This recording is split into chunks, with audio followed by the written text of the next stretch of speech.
మొంతా తుఫాన్ తీరాన్ని తాకింది. తుఫాన్ పూర్తి తీరాన్ని దాటేందుకు 3 నుంచి 4 గంటల సమయం పట్టనుంది. కాకినాడ పోర్టులో 10వ నెంబర్ ప్రమాద హెచ్చరిక జారీ చేశారు. తీర ప్రాంతాలు రాకాసి అలలు ఎగసిపడుతున్నాయి. ఏపీ, యానం, దక్షిణ ఒడిశాకు రెడ్ అలర్ట్ జారీ చేశారు. తుఫాన్ ప్రభావంతో ఏపీలో భారీ వర్షాలు పడుతున్నాయి. ఏపీ, తెలంగాణ, ఒడిశాకు రెయిన్ అలర్ట్ జారీ చేశారు.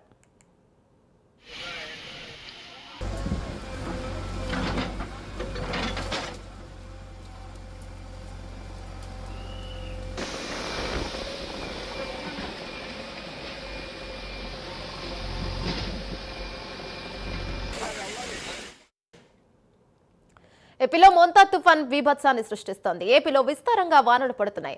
ఉత్తరాంధ్ర నుంచి నెల్లూరు వరకు వర్షాలు పడుతున్నాయి. రాయలసీమలోనూ వానలు కురుస్తున్నాయి. నల్లమల అటవీ ప్రాంతంలో భారీ వర్షం కురుస్తుంది. ఈదురుగాలులు బలంగా వీస్తున్నాయి. భారీ వర్షంతో వరి పంట దెబ్బతింది. ముందు జాగ్రత్తగా అనేక ప్రాంతాల్లో విద్యుత్ సరఫరా నిలిపివేశారు.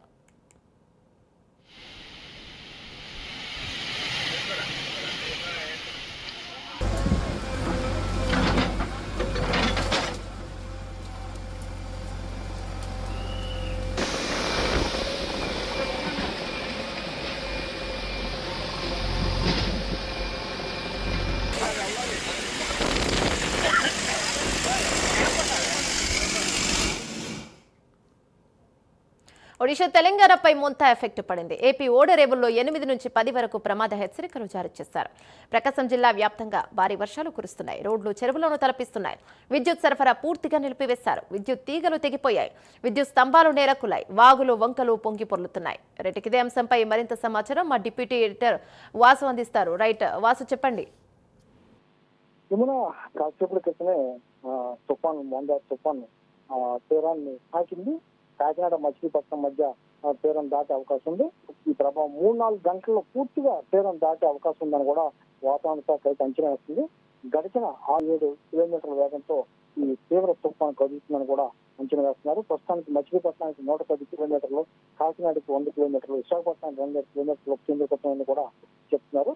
కోస్తా అమ్ముడి గంటకు దీని ప్రభావంతో 90 నుంచి 110 కిలోమీటర్ల వేగంతో ఎదురుగాలు బలంగా వీసే అవకాశం ఉంది. ప్రజలు కూడా సురక్షితంగా ఉండాలని కూడా వాతావరణ శాఖ అధికారులు హెచ్చరించే పరిస్థితి కనిపిస్తుంది.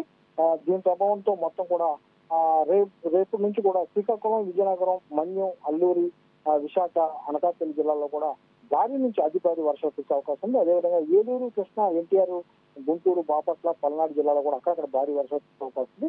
కాకినాడ, కోనసీమ, తూర్పుగోదావరి, పశ్చిమ గోదావరి జిల్లా కూడా వర్షం కురిసే అవకాశం ఉంది. అదేవిధంగా ప్రకాశం, నెల్లూరు, కర్నూలు, నంద్యాల, అనంతపురంలో కూడా వర్షాలు కురిసే అవకాశం ఉంది. వాతావరణ శాఖ వ్యక్తం జరిగింది.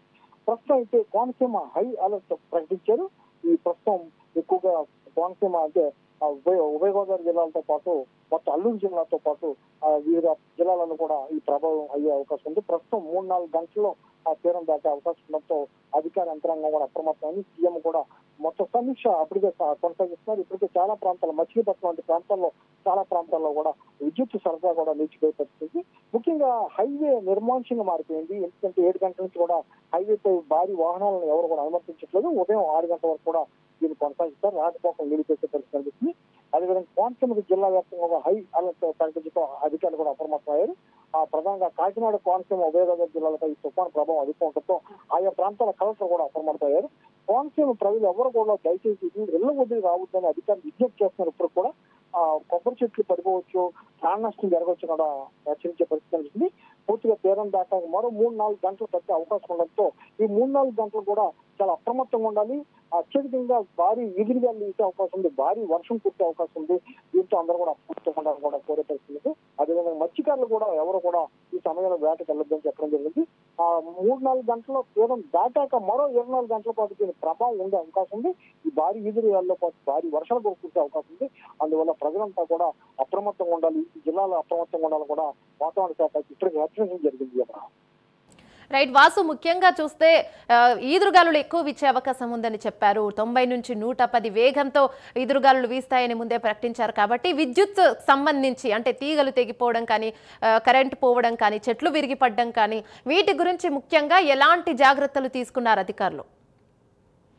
ముందస్తు జాగ్రత్త చేపట్టినప్పుడు కూడా జరగని నష్టం జరిగిపోతుంది. ఇప్పుడు కోనసీమలో అమలాపురం కానీ తదితర ప్రాంతాలు ఇప్పటికే భారీగా వృక్షాలు మొత్తం కూలిపోవడం, విద్యుత్ సరఫరా అంతరాయం ఏర్పడటం, స్తంభాలు విరిగిపోవడం ఇప్పటికే జరిగిపోతుంది. దాదాపు గంట నుంచి కూడా ఈ తుఫాను తీవ్రంగా ప్రభావం చూపుతుంది. ఎక్కువ గాలులు అంటే 90 నుంచి 110 కిలోమీటర్ల గంటకు వేగంగా చేయడం వల్ల ఎక్కువగా ఇబ్బంది కలిగే పరిస్థితి కనిపిస్తుంది. గతంలో కూడా మనం చూసాం, అత్యధికంగా గాలి వేగం పెరగడం వల్ల అయితే నష్టం ఏర్పడే పరిస్థితి. ప్రస్తుతం కోనసీమలో అయితే ఈ ఎక్కువగా మీరు అన్నట్టుగా ఈ చెట్లు కూలిపోవడం కానీ, స్తంభాలు పడిపోవడం కానీ, విద్యుత్ అంతరాయం కానీ అత్యధికంగా కనిపిస్తుంది. ప్రస్తుతానికైతే అధికారులు అప్రమత్తమయ్యారు. ఎక్కడ ఫిర్యాదు అయినా సరే తక్షణం అక్కడ స్పందించే విధంగా కూడా చర్యలు తీసుకుంటున్నారు. కానీ ఎక్కడికక్కడ వాహనాలు కూడా రాకపోకలు నిలిచిపోవడం కూడా మొత్తం ప్రజలు కూడా ఇబ్బంది పడే పరిస్థితి ఏర్పడింది. మరోవైపు ఎవరికి కూడా ఇబ్బంది కాకుండా పునరావాస కేంద్రాలు అయితే ఎవరు ఇబ్బంది పడుతున్నప్పుడు సమాచారం ఇచ్చిన వాళ్ళని మొత్తం కూడా వాళ్ళకి సహాయం చేసేందుకు, సహాయ చర్యలు చేసేందుకు కూడా ఎన్డీఆర్ బృందాన్ని కూడా సిద్ధం చేశారు. నేవీ సిబ్బంది కూడా సిద్ధంగా ఉన్నారు. ఎటువంటి అవాంఛనీయ సంఘటనలు జరగకుండా ముందు జాగ్రత్తగా, ప్రాణ నష్టం జరగకుండా, ఆస్తి నష్టం జరగకుండా చర్యలు తీసుకునేందుకు అయితే ముందొస్తున్నారు. ప్రాణ నష్టం కాపాడినట్టుగా ప్రస్తుతం తీసుకున్నటువంటి గాలిల ఉధృతి చూస్తుంటే ఆస్తి నష్టం అయితే భారీగా ఉండేట్టుంది. యమున, రైట్. సీఎం చంద్రబాబు కానీ అధికారులందరూ కానీ ముందే చెప్పారు, అంటే ఆస్తి నష్టం జరిగినా పర్వాలేదు కానీ ప్రాణ నష్టం జరగకూడదని చెప్పి ముందుగానే అన్ని ఏర్పాట్లు సిద్ధం చేశారు. అటు అధికారులను కూడా అంటే ఎక్కడికక్కడ అధికారులకి అన్ని సూచనలు చేశారు, ఎలాంటి ప్రాణ నష్టం కూడా జరగకూడదని. మరి అధికారులు అంటే కింది స్థాయి అధికారులు అదే విధంగా సూచనలు చేస్తూ ఉన్నారా? అదే విధంగా పనితీరు కనిపిస్తుందా? ఎలా అని చెప్పుకోవచ్చు? తప్పకుండా అందువల్ల స్పెషల్ ఆఫీసర్లు ఏర్పాటు చేశారు. ఉన్న ఆఫీసర్లకి అధికారాలు అప్పగించినంత మాత్రం చేస్తారో లేదో తెలియదు అని దానికోసం దీనికి సంబంధించి ప్రత్యేకమైన అధికారులు నియమించడం జరిగింది. ఆయా జిల్లాలకు దాదాపు 19 జిల్లాలకు అధికారులు నియమించడం జరిగింది. దాదాపు రాష్ట్ర వ్యాప్తంగా కూడా ఈ తీవ్ర తుఫాను కారణంగా దాదాపు 95 ప్రాంతాల్లో భారీ నుంచి అతి భారీ వర్షాలు కురిసే అవకాశం ఉందని వాతావరణ శాఖ ముందుగానే అంచనా వేసింది. అందులో భాగంగా 19 జిల్లాలకు కూడా ఎక్కడెక్కడైతే ఎక్కువగా డ్యామేజ్ అయ్యే అవకాశం ఉందో ఆ జిల్లాలకు కూడా మొత్తం స్పెషల్ ఆఫీసర్లను నియమించడం జరిగింది. స్పెషల్ ఆఫీసర్లు నిన్న నుంచే మొత్తం కూడా విధుల్లోకి హాజరవడం, అంతేకాకుండా ప్రత్యేకంగా నిధులు కూడా విడుదల చేయడం జరిగింది. పునరావాస కేంద్రాలు కావచ్చు, పునరావాస కేంద్రంలో వచ్చిన వాళ్ళకి ఆహారం, నీరు అందించేందుకు ఏర్పాటు చేసేందుకు కూడా నిధులు కూడా ముందుగానే ఏర్పాటు చేయడంతో ఆ ఇబ్బందులు లేకుండా అయితే అధికారులు చర్యలు తీసుకున్నారు. అధికారులు చాలా అప్రమత్తంగా ఉన్నారు. అధికారుల సర్వీస్ కూడా చాలా బాగా చేస్తున్నారని ప్రజలు చెప్పే పరిస్థితి. లోతట్టు ప్రాంతాల్లో ప్రజలను సురక్షిత ప్రాంతాలను తరలించి వాళ్ళకి ఆహారం అన్ని కూడా అందిస్తున్నారు. వాటి నుంచి ఎటువంటి ఇబ్బంది లేకపోయినప్పుడు కూడా ప్రస్తుతం వీస్తున్న 3 గంటలు 4 గంటలు వీసే గాలి ప్రమాదకరంగా మాత్రం ఎటువంటి నష్టం చేకూరుతుందనే ఆందోళన చెందే పరిస్థితి కనిపిస్తుంది ప్రభుత్వం. Right, thank you Vasu.